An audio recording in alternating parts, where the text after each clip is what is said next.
My dear students, today we discuss physical and chemical behavior of amine. हम लोग पढ़े थे प्रीवियस वीडियो में कि amine are the alkyl derivative of ammonia और उसका कैसे नेमिंग करेंगे और प्रिपरेशन कैसे करेंगे ये हम लोगों का क्लियर टॉपिक हो गया है। तो today we total discuss physical behaviour and chemical behaviour of amine. अगर हम बात करें फिजिकल बिहेवियर की, ऐसे तो फिजिकल बिहेवियर बहुत इंपॉर्टेंट नहीं रहता है, लेकिन हमें जानना है अगर हम कोई लेसन पढ़ रहे हैं, रीड कर रहे हैं, तो उसके अंतर्गत जो भी केमिकल आ रहे हैं उनका फिजिकल बिहेवियर क्या है, क्या उनके अंदर उनकी बॉइलिंग पॉइंट क्या है, उनकी सॉल्युबिलिटी क्या है। तो अगर हम ध्यान दें सबसे पहले फिजिकल स्टेट पे, तो फिजिकल स्टेट की अगर हम बात करते हैं तो हमको याद रखना है कि methyl amine that is CH3NH2 या dimethyl amine that is CH3NH3 या एथिल एमाइन C2H5NH2। ये याद रखोगे कि ये जो तीनों हैं, ये तीनों जो है आपके जो है रूम टेम्परेचर पे गैस हैं। All the three are gas at room temperature having ammoniacal smell. इनकी स्मेल कैसी होगी? अमोनिया की स्मेल होगी, अमोनिकल स्मेल होगी। And they are gas at room temperature about 3 carbon of amine. ये लिक्विड होंगे और इनकी स्मेल कैसी होगी? फिशी स्मेल होगी। तो हम कहेंगे कि lower amine like methyl amine, dimethyl amine, ethyl amine are gas at room temperature, while upper या हायर एमाइन जो है वो कैसा है? फिशी नेचर है उसका, लिक्विड है और फिशी स्मेल है। अगर हम बात करें एरोमेटिक एमाइन की, तो एरोमेटिक एमाइन लिक्विड होगा जिसको हम एनिलीन कहेंगे और वो टॉक्सिक होगा। जो एरोमेटिक एमाइन होता है वो क्या होता है? टॉक्सिक होता है, ये आप अपने दिमाग में रखेंगे। फिर अगर हम चर्चा करें इनकी बॉइलिंग पॉइंट की, निश्चित है एमाइन जो होगा जिसको हम RNH2 कहेंगे पोलर होगा। क्यों पोलर होगा? Nitrogen are more electronegative as compare to carbon. तो पोलर होगा तो निश्चित है कि इनके बीच क्या होगा? Strong electrostatic force of attraction होगा। फोर्स ऑफ अट्रैक्शन होगा तो निश्चित है कि जो एमाइन होंगे they have more boiling point as compare to hydrocarbon, corresponding hydrocarbon. ये याद रखोगे, हमसे पूछेगा कि जितने भी एमाइन होंगे इनका जो बॉइलिंग पॉइंट होगा करस्पॉन्डिंग हाइड्रोकार्बन से ज्यादा क्यों होगा? तो कहोगे हाइड्रोकार्बन नॉन पोलर होगा but amine are polar due to presence of electronegative nitrogen and they have due to polar nature they have strong electrostatic force of attraction.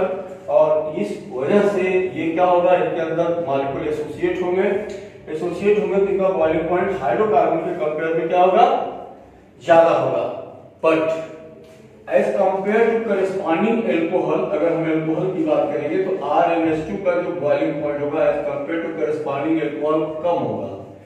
कम क्यों होगा? क्योंकि नाइट्रोजन और ऑक्सीजन का अगर हम कंपेयर करेंगे तो नाइट्रोजन की इलेक्ट्रोनेगेटिविटी वैल्यू होती है 3.0 और ऑक्सीजन की होती है 3.5। तो हम देख रहे हैं कि 3.0 यानी nitrogen is less electronegative as compare to oxygen, ROH is more polar as compared to RNH2 and this is the reason that alcohol are higher boiling point as compared to corresponding amine। एक चीज और देखेंगे कि अगर मान लो amine isomeric form में हो, जैसे मान लो अगर हम देखें CH3 CH2 CH2 NH2 that is primary amine या CH3 CH2 NH CH3 हो या NCH3 CH3 और आपका यहां में मान लो CH3 हो। ये प्राइमरी एमाइन है, सेकेंडरी एमाइन है, टर्शियरी एमाइन है। अगर हम इनके बॉइलिंग पॉइंट का कंपेयर करें तो प्राइमरी एमाइन 323 केल्विन होता है, वहीं पे जो सेकेंडरी एमाइन होता है ये 307 केल्विन होता है और जो टर्शियरी एमाइन होता है 276 केल्विन होता है। ये क्या इंडिकेट कर रहा है? इंडिकेशन ये हो रहा है कि as the branching increases boiling point increases. ऐसा क्यों हो गया? क्योंकि ब्रांचिंग जैसे जैसे इंक्रीज करेगी इनका जो सरफेस एरिया होगा, सरफेस एरिया का डिक्रीज करेगा, जिसकी वजह से जो फोर्स ऑफ अट्रैक्शन मॉलिक्यूल के बीच लग रहा था वो वीक होता जाएगा। And this is the reason that in case of isomeric amine याद रखोगे कि प्राइमरी एमाइन की boiling point is always more than secondary than tertiary and reason is branching. As the branching increases, surface area decreases and force of attraction decreases, and this is the reason that boiling point decreases in following track, that is primary, secondary and tertiary। अब हम बात करेंगे इनकी solubility की। अगर हम बात करें इनकी सॉल्युबिलिटी की तो याद रखोगे हमने बताया था आपको कि अगर वाटर की सॉल्युबिलिटी देखा जाए तो वाटर में जो सॉल्युबल होने का जो ट्रेंड है वो 3 वजह से कोई भी कंपाउंड वाटर में सॉल्युबल हो सकता है। नंबर 1 कि वो आयोनिक कंपाउंड हो जिसकी वजह से वाटर पोलर है उसमें आयंस फ्रेगमेंट टूट जाए। नंबर 2 वह अगर कोवैलेंट हो तो उसके पार्टिकल इतने छोटे हो कि वाटर के इंटरमॉलिक्यूलर स्पेस के बीच में फंस जाए, ट्रैप हो जाए, जिसकी वजह से उनको विजिबल ना हो जैसे ग्लूकोज।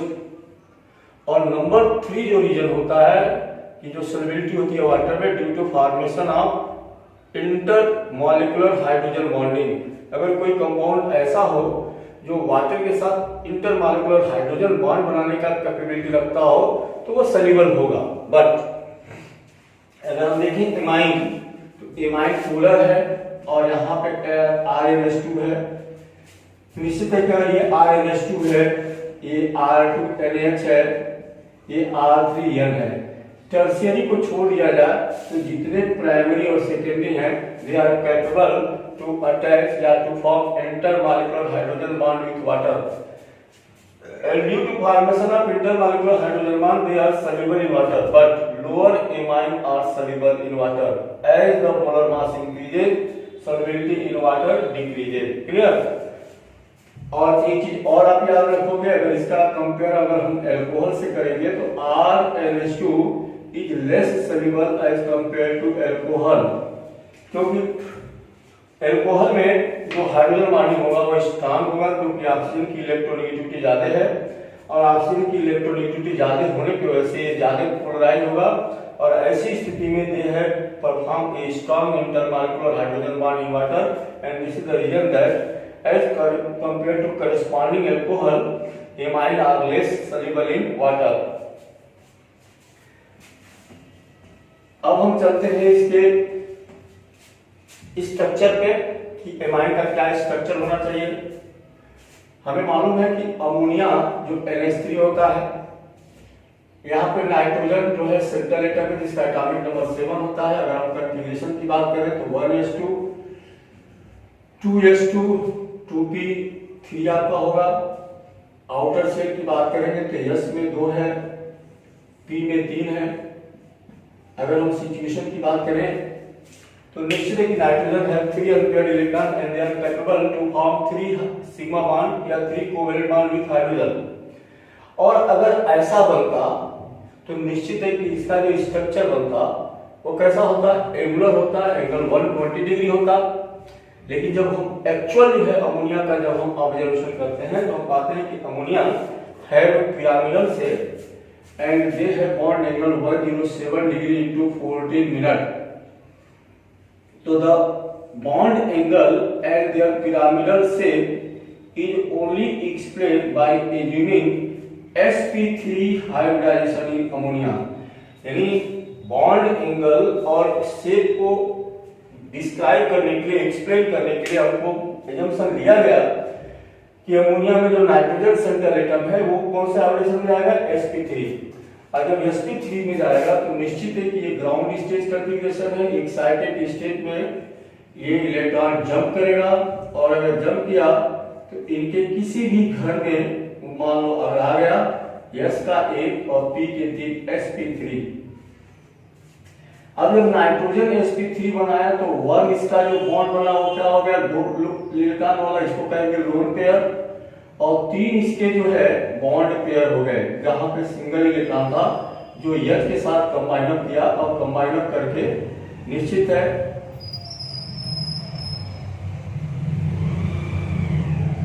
अमोनिया का परफॉर्मेंस हो गया। अगर sp3 की बात किया जाए तो हमने पढ़ा हुआ है कि sp3 में bond angle 109 degree into 50 minute होता है, बट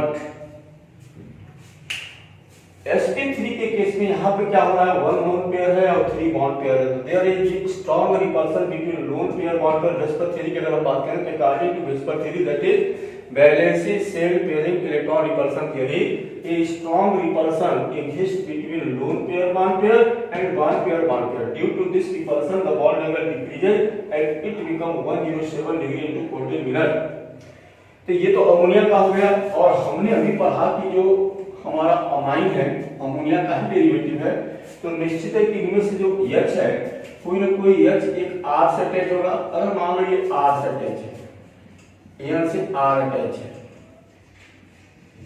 निश्चित है कि अगर N से R अटैच है तो यहाँ पर जो रिपल्सन का पावर होगा इतना स्ट्रांग नहीं होगा, क्योंकि ये बल्कि ग्रुप है, ये लार्जर ग्रुप है, और बल्कि ग्रुप होने की वजह से यहाँ पे जो रिपल्सन होगा थोड़ा कम होगा, और ये एंगल जो है ये आता है 108 डिग्री।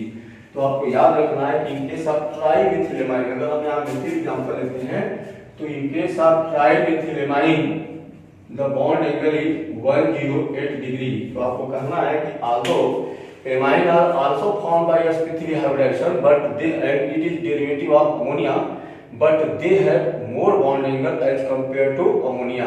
अमोनिया में बॉन्ड एंगल 107 डिग्री होगा ड्यू टू स्ट्रॉन्ग रिपल्सन, क्योंकि हाइड्रोजन की साइज वहां छोटी है, बट यहाँ बल्कि साइज होने की वजह से यहाँ पे जो रिपल्सन का पावर होगा थोड़ा कम हो जाएगा, और ये एंगल अमोनिया से थोड़ा ज्यादा मिलेगा, और वो होगा 108 डिग्री।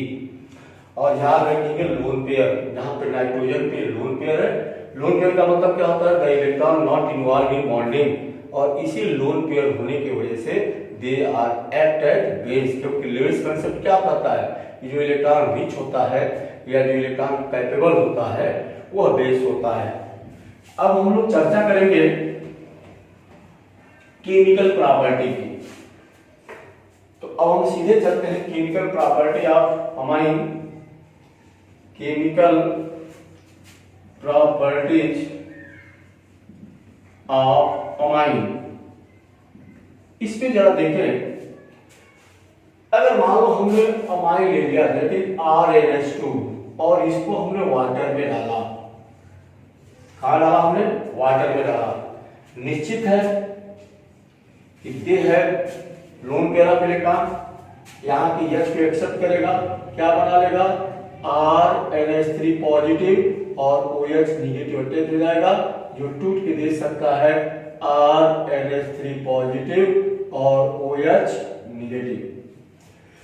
तो when amine undergoes hydrolysis producing hydroxy ion clearly indicate their basic nature।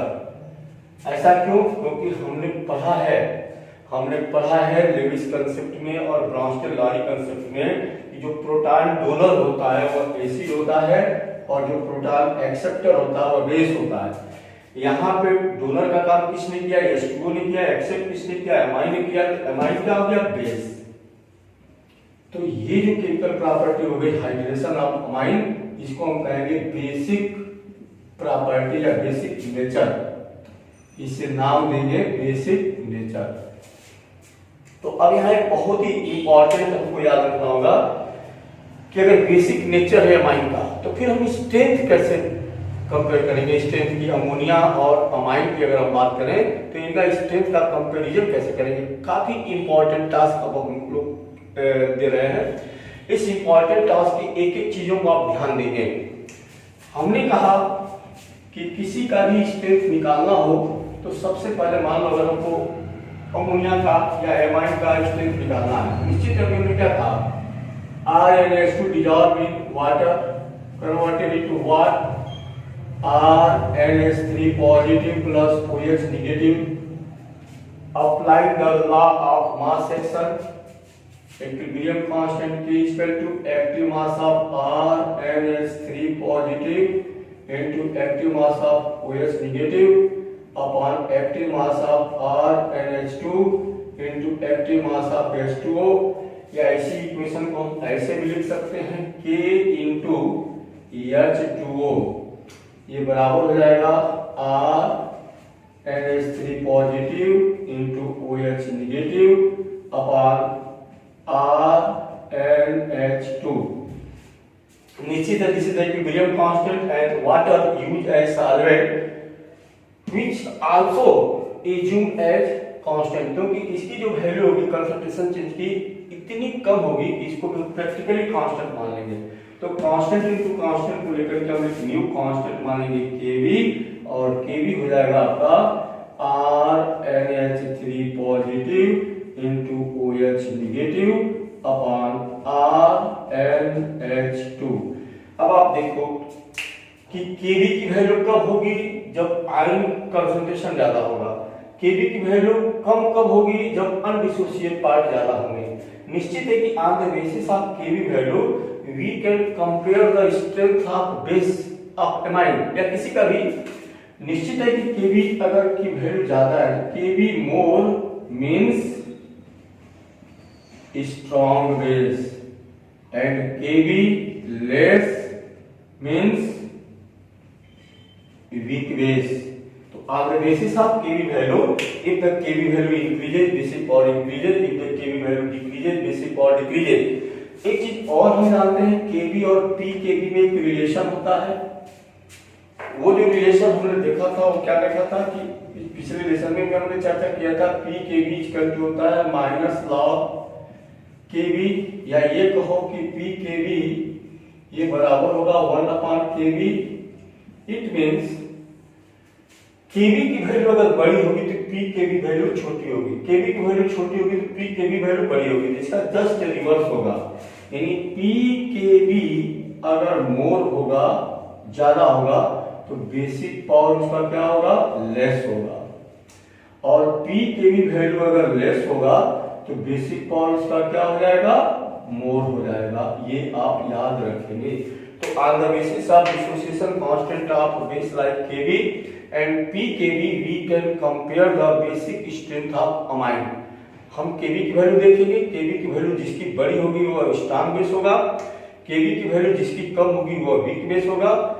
अगर हम pKv के टर्म में चलते हैं तो pKv की वैल्यू जिसकी बड़ी होगी वो वीक बेस होगा, और pKv वैल्यू जिसकी छोटी होगी वो स्ट्रॉन्ग बेस होगा। ओके, अब जरा हम कंपेयर करते हैं अल्किल अमाइन की बेसिक स्ट्रेंथ की।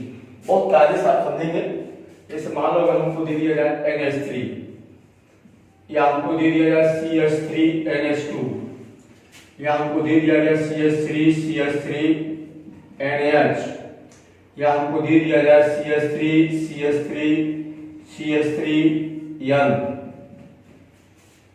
देखो, according to Lewis concept base किसे कहोगे, बेस आर इलेक्ट्रॉन डोनर, और जहां नाइट्रोजन के पास मोर इलेक्ट्रॉन डेंसिटी होगी या ये कहो कि easily capable to donate their electron, तो वो स्ट्रॉन्ग बेस होगा।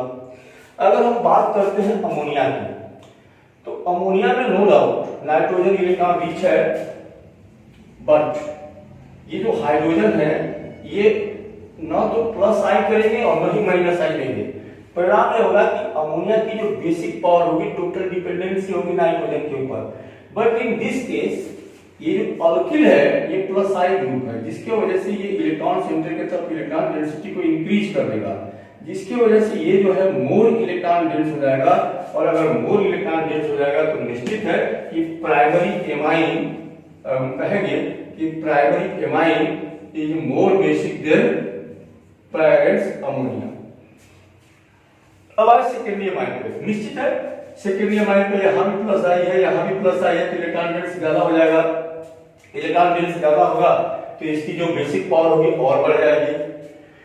उस तरीके से कहेंगे कि टर्शियरी के केस में और बढ़ जाएगी। बट निश्चित है कि इसके पास लोन पेयर ऑफ इलेक्ट्रॉन है और ये बेसिक पावर यहां बढ़ गया। इसका जो प्लस आई इफेक्ट है, नाइट्रोजन के पास इलेक्ट्रॉन डेंसिटी इंक्रीज हो गई, बट हम उसकी जो पावर है वो इस बात का डिटरमाइन करते हैं कि रिएक्शन कितनी फास्ट हो रही है। ड्यू टू बल्की ग्रुप, इसको कहते हैं steric hindrance, due to steric hindrance coming electrophile, जिसको इलेक्ट्रॉन चाहिए वो इजीली नाइट्रोजन के से टच नहीं कर पाएगा। तो due to steric hindrance their basic strength decreases as compare to secondary and even as compared to primary, although in this nitrogen are more electron dense as compare to all these to.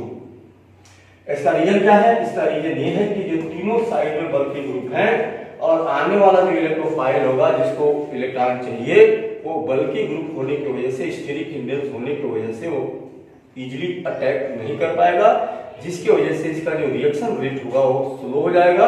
और slow हो जाने से आप देखेंगे कि सबसे ज्यादा यहाँ ट्रेड किसकी आएगी? सेकेंडरी एमाइन की। तो कहोगे कि secondary amine is more basic as compare to primary amine, and then tertiary amine, and then ammonia. This is the trend of basic strength of alkyl amine. ये था basic strength alkyl amine का। अब अगर हम बात करें aromatic amine की, तो एरोमेटिक एमाइन में अगर हम देखें, निश्चित है यहां हमने पढ़ा हुआ है, ये मान लो आप एनिलीन है, यहां पे लोन पेयर है। हमने कहा था कि एनिलीन अगर है इलेक्ट्रॉन रिच है तो ये रिजोनेंस में इन्वॉल्व होगा, रिजोनेंस में इन्वॉल्व होगा तो क्या पोजीशन होगी? निश्चित है कि यहाँ पे डबल बॉन्ड आ जाएगा, N पॉजिटिव हो जाएगा और यहाँ इलेक्ट्रॉन डेंसिटी बढ़ जाएगी। That is situation resonating structure first. हमने कहा था कि 3 रिजोनेटिंग स्ट्रक्चर बनते हैं, फर्स्ट, सेकंड, थर्ड। अब ये क्या होगा?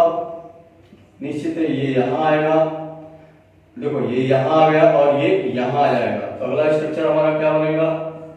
निश्चित है यहाँ पे डबल बॉन्ड आ जाएगा, यहाँ पे आपका नेगेटिव चार्ज आ जाएगा और ये जो है आपका ऑलरेडी डबल बॉन्ड NH2 रहेगा।